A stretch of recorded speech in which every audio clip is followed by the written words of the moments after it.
اعوذ باللہ من الشیطان الرجیم بسم اللہ الرحمن الرحیم اللہم صلی اللہ سیدنا و مولانا محمد و علی سیدنا و مولانا محمد وبارک وسلم علیہ۔ تمام مشاق رسول صلی اللہ علیہ وسلم کو اعجاز خالق قادری ویسی کی جانب سے السلام علیکم ورحمۃ اللہ وبرکاتہ۔ تمام یوٹیوب چینل دیکھنے والوں کو خوش آمدید کہتا ہوں۔ ایک خوبصورت اور ایک اچھی بات اور ایک اچھے پیغام کے ساتھ حاضر خدمت ہوا ہوں، اور اسی یقین اور اس دعا کے ساتھ کہ اللہ تعالیٰ ہمارا حامی و ناصر ہو اور ہمیں اچھی باتوں کو پھیلانے والا بنائے رکھے اور ایک دوسرے کی اصلاح کرنے والا بنائے، آمین بجاہ نبی الامین۔ یوٹیوب چینل دیکھنے والے تمام حاضرین ناظرین سے ملتمس ہوں گا کہ میرے اس چینل کو سبسکرائب کیجیے گا۔ پیغام اچھا لگے یقیناً اچھا لگے گا، کیونکہ دین کی بات ہے اور اصلاحی بات ہے، تو اسے لائک کیجیے گا، شیئر کیجیے گا اور اپنے قیمتی رائے سے ہمیں ضرور مستفید کیجیے گا کمنٹس باکس میں، اور اس کے ساتھ ہی بیل آئیکن کو ضرور پریس کیجیے گا تاکہ جو نئی آنے والی ویڈیوز آپ تک اس کا نوٹیفیکیشن آپ تک پہنچ جائے۔ اور یوں سمجھ لیجیے کہ بہرحال یہ ایک اصلاح کا ذریعہ ہے سوشل میڈیا، جو ہمیشہ کہتا رہتا ہوں۔ واٹس ایپ پہ بڑا ایک اچھا پیغام آیا جسے دیکھ کے مجھے اچھا لگا، میں نے سوچا کہ اپنے لب و لہجے میں آپ تک پہنچاؤں، کیونکہ کبھی کبھی لب و لہجے میں کبھی کیا بلکہ ہمیشہ لب و لہجے کا زیادہ اثر انسان کی ذات پر ہوتا ہے، اور پڑھنے میں اور سننے میں یقیناً بڑا فرق ہوتا ہے۔ موضوع کی طرف آتے ہیں کہ الامان الحفیظ، الامان الحفیظ یعنی اللہ تعالیٰ ہمیں اپنے امان میں رکھے، کیونکہ موجودہ وقت میں جہاں کرونا وائرس کی وجہ سے جو وبا پھیلی ہے اور پوری دنیا کا نظام درہم بھرہم ہو کے رہ گیا ہے، اس کے پیچھے کچھ ہو یا نہ ہو، لیکن بحیثیت ایک مسلمان ہمیں یہ سمجھنا چاہیے کہ کہیں نہ کہیں واقعتاً ہم سے غلطیاں ہوئی ہیں، گناہ ہوئے ہیں، گڑبڑ ہوئی ہے۔ یہ پورا معاشرہ کہیں نہ کہیں اس غلط کام میں ملوث تھا کہ جس کی وجہ سے اللہ کی ناراضگی مول لے لی گئی ہے، کیونکہ اللہ ہی کی ناراضگی ہے کہ جس کی وجہ سے ہم پر جو پریشانیاں، مسائل، مشکلات آتے ہیں، یہ در حقیقت اللہ کی ناراضگی کا حصہ ہوتا ہے۔ اللہ رب العزت سے دعا بھی کرتے ہیں کہ اللہ تعالیٰ اپنے پیارے محبوب آقا علیہ الصلوۃ والسلام کے صدقے اس ماہ مبارکہ رمضان المبارک کی برکت سے ہم پر جو بھی یہ آفات یا بلایات اور جو بھی وبا آ گئی ہے، اس سے ہمیں نجات عطا فرما۔ تمام بنی انسانوں کو، بہرحال یہ تمام مخلوق اللہ ہی کی بنائی ہوئی ہے، سب کو اس سے نجات عطا فرما اور ہماری زندگیوں کو بہتر فرما دے، ہمیں بہتر طریقے سے زندگی گزارنے والا بنا دے۔ موضوع کی طرف آتے ہیں کہ عیاش انسانوں کی عیاشی کا سورج غروب ہونا شروع ہو گیا۔ یو اے ای نے 10,000 سے زیادہ پاکستانیوں کو واپس بھیجنے کا اعلان کر دیا۔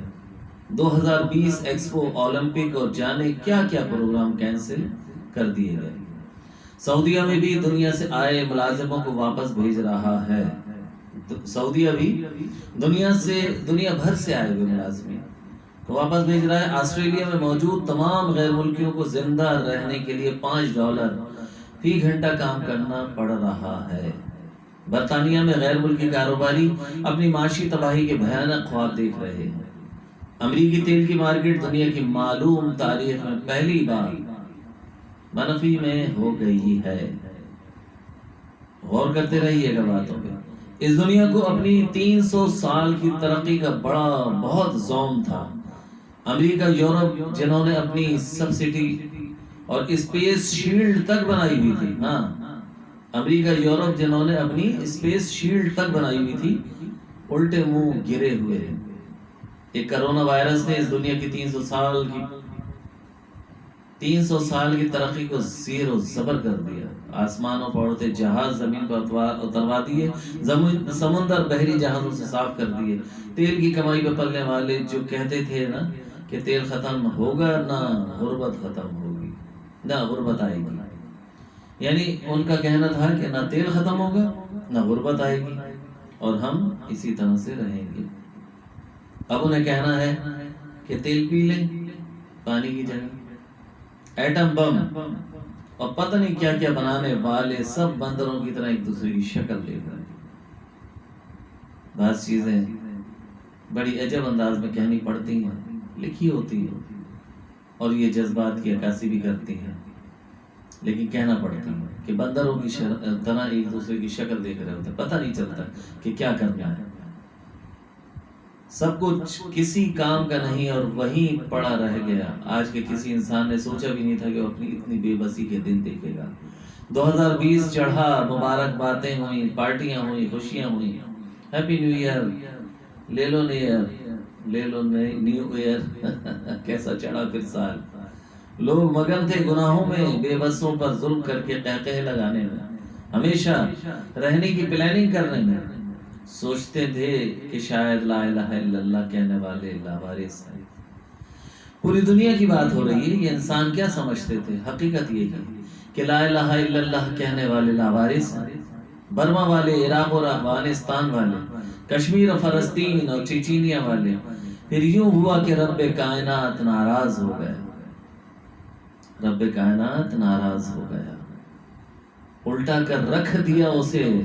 اس نے ساری دنیا کو، مالک و ارض و سما نے، تمام جہانوں کا تنہا مالک، کہتا ہے کہ سب زمانے اس کے ہیں. قربان جاؤں اپنے اللہ کے، مجھے باوجود انتہائی سیاہکار اور گناہ گار ہونے کے مگر اللہ کا احسان ہے کہ اس کے ہونے پر مکمل یقین ہے. مسلمان کے لیے بہرحال یہ ایک اچھی بات ہے کہ وہ اللہ کو ایک اور واحد و لا شریک مانتا ہے، وحدہ لا شریک مانتا ہے، اپنا رب مانتا ہے، بڑا مانتا ہے کہ ہر چیز اس کی قدرت میں. اور نبی کریم صلی اللہ علیہ وسلم اس کے آخری نبی ہیں. قرآن کے احکامات کو مانتا ہے، قرآن کو مانتا ہے، مرنے کو مانتا ہے، مرنے کے بعد زندہ ہونے کو ایمان لاتا ہے. تمام فرشتے ملائکہ پہ ایمان ہے، تمام انبیاء علیہ السلام پہ، تمام آسمانی کتابوں پہ ایمان ہے اس کا. اللہ رب العزت کا یہ بڑا فضل و کرم ہے کہ اس نے قیامت کے دن پر ایمان لانے والا ہمیں بنایا ہے. پھر اسی طرح سے ہم آتے ہیں کہ میرے وہم و گمان میں بھی نہیں تھا کہ اپنی زندگی میں اس کے جلال و قہاریت کی جھلک بھی دیکھوں گا. میں اللہ سے پناہ مانگتے ہوئے کہہ رہا ہوں کہ مجھے تو اس کی طاقت کی معمولی جھلک دیکھ کر قیامت کا احساس ہو گیا کہ روز محشر کیا ہوگا. ابھی ہواؤں اور پانیوں کو حکم نہیں ہوا، زمین و آسمان کو حکم نہیں ہوا، ابھی پہاڑوں نے روئی کے گالوں کی طرح اڑنا نہیں شروع کیا. صرف خوربین سے ہمیں بمشکل نظر آنے والا ایک عجیب و حرکت کرنے والا وائرس ہے جس کے ڈر سے تصورات دم توڑے جا رہے ہیں. یعنی ابھی تو اللہ نے کسی چیز کو حکم ہی نہیں دیا، صرف ایسا باریک چھوٹا نہ نظر آنے والا، جیسے نمرود کو لنگڑے مچھر نے تنگ کر دیا 300 سال تک، ناک میں دم کر کے رکھ دیا. اللہ رب العزت کیسی حقارت دکھائی، ہلاک بھی کیا تو لنگڑے مچھر سے. جوتے پڑواتا تھا اپنے سر پہ، اس کو پھر راحت ملتی تھی. کیسی اللہ رب العزت نے اس کی جگ ہسائی کی، کیونکہ اللہ کے مد مقابل آیا تھا، اللہ کے نبیوں کو تنگ کرتا تھا، نقصان پہنچا رہا تھا. اللہ رب العزت جب اپنی قہاریت پہ آیا، جباریت پہ آیا تو کہیں کا نہیں چھوڑا. آج بھی ایسا ہی ہو رہا ہے.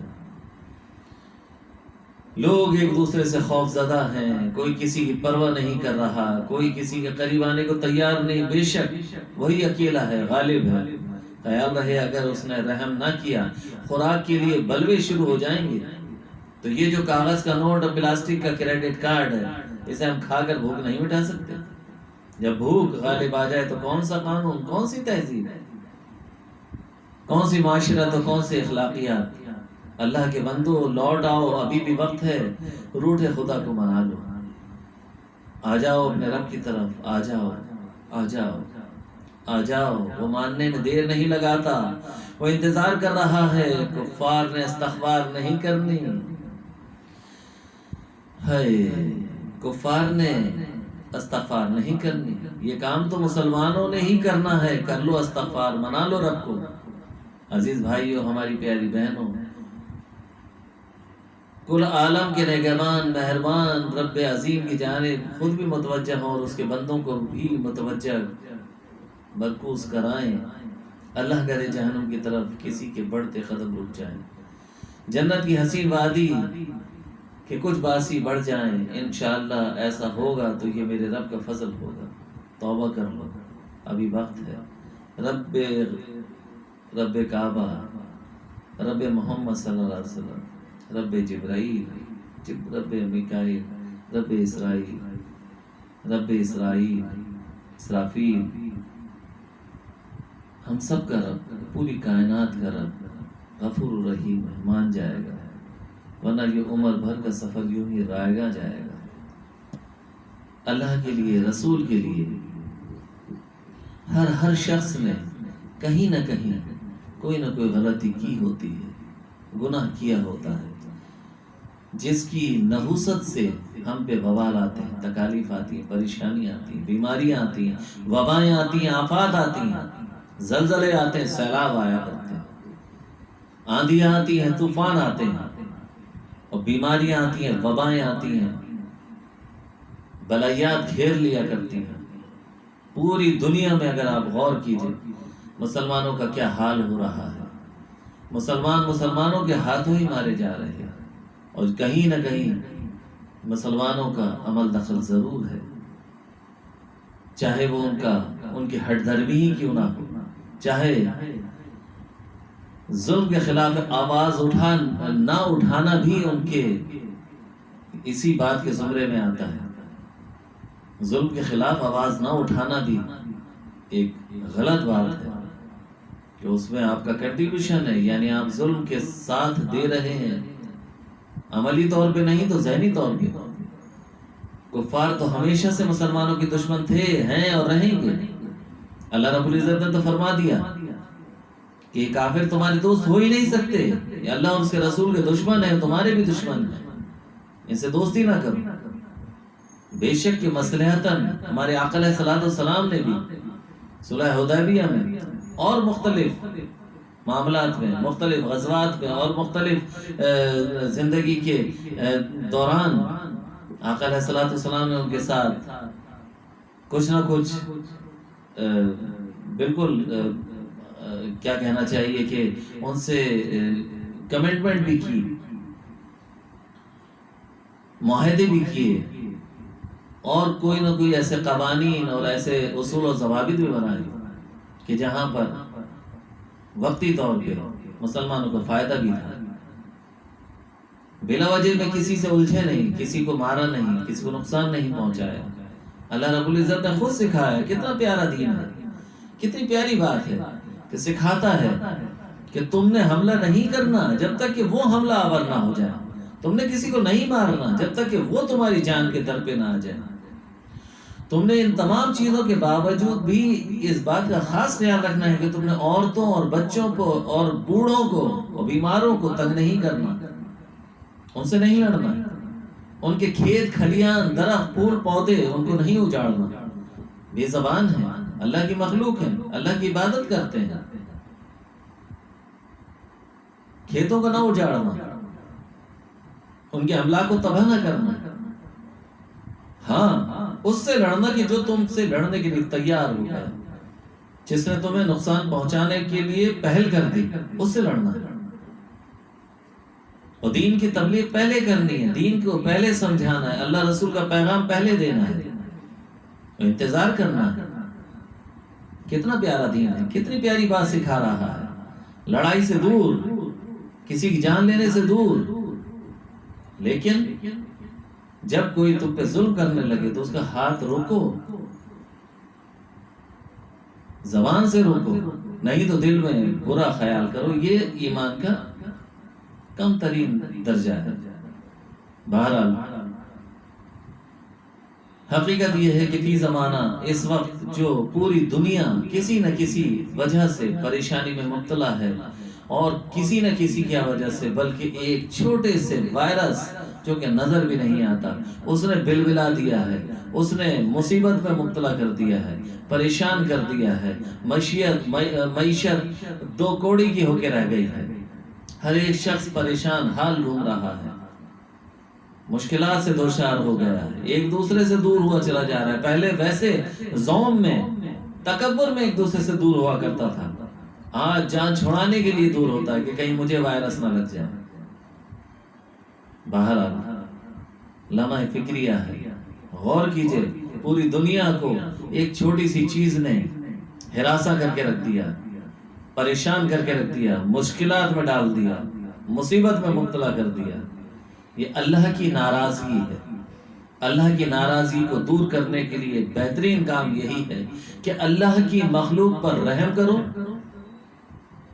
اور اللہ سے رجوع کرو، توبہ کرو، استغفار کرو۔ کافر توبہ استغفار نہیں کریں گے، لیکن آپ نے کرنا ہے، توبہ بھی کرنی ہے، استغفار بھی کرنی ہے، خیر خواہی بھی کرنی ہے، صدقہ خیرات بھی کرنا ہے، اللہ کے غضب کو ٹھنڈا بھی کرنا ہے، اچھی باتیں بھی پھیلانی ہیں، یہ بھی صدقہ جاریہ ہے، اصلاح کی باتیں آگے تک پہنچانی ہے، یہ صدقہ جاریہ ہے، اللہ اس کو پسند فرماتا ہے۔ عبادتوں کے ذریعے سے اللہ کو منائیے، اس پیغام کو رکنا نہیں چاہیے، آگے پہنچائیے گا تاکہ اللہ کی ناراضگی کسی بھی طور پہ ختم کی جا سکے۔ اللہ رب العزت سے دعا بھی کرتے کہ یا اللہ اپنے پیارے محبوب کا صدقہ اس ماہ مبارکہ کی برکت سے مولا اپنی ناراضگی کو ختم فرما دے، ہم پر رحم فرما دے، تمام بنی نوع انسانوں پر رحم فرما دے، خصوصاً عالم اسلام پر اپنا بول بالا فرما دے۔ الہ العالمین ہمیں بخش دے، ہمیں معاف فرما دے، ہم واقعی گناہ گار ہیں، سیاہ کار ہیں، بدکار ہیں، ہم سے غلطیاں ہو گئی، ہم اعتراف کرتے مولا، ہم وعدہ کرتے ہیں کہ بھرپور کوشش کریں گے کہ آئندہ غلطیاں گناہ نہ ہوں۔ اے الہ العالمین شیطان ہمارا مکر و فریب، اس کے مکر و فریب سے ہمیں محفوظ فرما، شیطان ہمارا دشمن ہے، اس کے مکر و فریب سے ہمیں محفوظ فرما۔ اے اللہ ہم گناہوں سے بچ نہیں پاتے، تو ہماری مدد فرما، ہمیں گناہوں سے بچا لیا کر، شیطان سے بچا لیا کر، آمین بجاہ النبی الامین۔ وآخر دعوانا ان الحمدللہ رب العالمین۔ السلام علیکم ورحمۃ اللہ وبرکاتہ۔